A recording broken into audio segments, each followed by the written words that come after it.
Hi, I'm Christopher Matt. This is Randy. Powers. And we've got Marvin. What's up? I'll be recording also. Okay, so did you hear the cabinets? we've been hired to come to the Franconia property and address some of the issues left by the previous crew. There were things that were not done according to schedule, they're over budget, and some of the work they did that just needs to be completely redone. So we've been brought in. I call us the Cock Gun Commandos because we make it work. So go ahead, Randy. Show us what we got. Okay, right here we have a situation with the cabinets themselves being off the wall about a ½ inch. We're going to need to put some trim on this and basically bring it up all across the top here and make it look good. Here we're missing some base, along with a little wide gap cut into the tile itself. Oh shit, that chandelier, man. I told you, it got me. Low.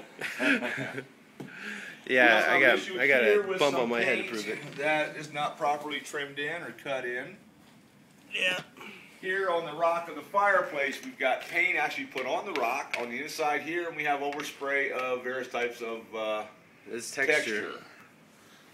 Yeah, going into the kitchen, there seems to be quite a few issues with the cabinets themselves.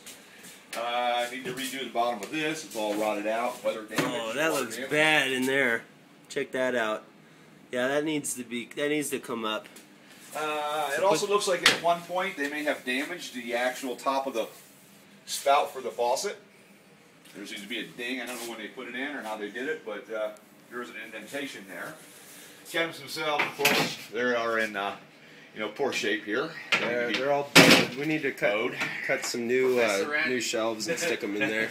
We need to finish something. Either we'll see how we can clean them out inside, but maybe you have to paint them. Yeah, we've actually got a crack here in the door itself. You can actually see right through daylight. So maybe some wood putty, some sanding, and refinish on the face there. Just some stain. Trying to match the best we can there. This is my favorite. This is my favorite. The pantry door won't edge. Yeah, that'll keep the kids from overeating. Why is that, man? Tell me why. Well, it looks like they put the tile right against the door and didn't even trim it down. Right in front of the door. That's priceless. And then we've got right here. We've got you can see a bad cut, a mistake in the tile, and they just why not? Let's go with it. The inside of The tile ground will cover that, won't it? It's not even painted, not even cleaned up. Looks terrible. We got issue over here at the closet. Little coat rack closet here. The door's actually hanging on the floor. Is that another wonderful masterpiece by our tile masters? They just parked it right here. They just stopped it right at the doorway. We have on both sides of this coat closet no base, of course. And don't forget our marvelous gap. Yeah. The door itself needs to have some adjustments to get it open. And you got the Grand Canyon here in the entryway. Yeah. Hoover Dam. A carpet issue here in the living room. Of course, it looks as though they put the baseboards directly on the floor, so the carpets themselves cannot be tacked up under the baseboards, which means the baseboards themselves are going to have to be removed in every room. So the way this is supposed to... It should be a ½ inch off the floor. Yeah, at least a quarter and a half inch. Should be about a ½ inch, yeah. 3/8 to a ½ inch. That way when the carpet's kicked in, it's brought up over the tack strip underneath the baseboard and locks in. There's no way a tack strip will hold a piece of carpet at all. And this is the entire house. Yeah, yes. Minor thing, yes, the entire house, throughout the entire baseboards need to be removed. We need a piece of transition strip. Yeah, and actually, in a house like this, transition strip is possible, but in a higher end home, typically a tile setter knows that they should be using Sluter. Sluter is actually a piece of trim that goes underneath the tile and butts up to the carpet itself, so you have a finished edge. So I recommend Sluter on a higher end home. We're not in a mobile home here.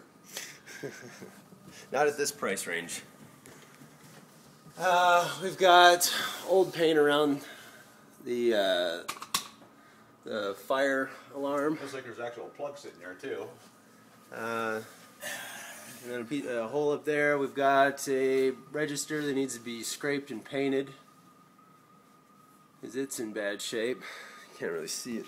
Which room you want to start with? This one? Sure. Let's go and look in here.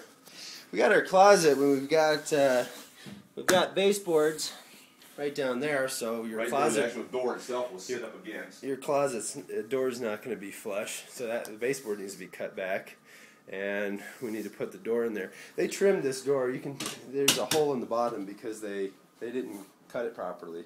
Also got outlet covers, of course, sticking off the wall. This is a recurring problem throughout the entire house, because we've got either the outlets are recessed too far into the walls, or there's stuff sticking out. And that one looks actually fairly decent on this one. It sticks out a little, but most of them stick out actually quite a bit more than that. So they need to be addressed. Did this room actually have wallpaper at one time? I can see the ripples. You got ripples all around the top edge here. Carpet being. This entire wall here has ripples. It looks like it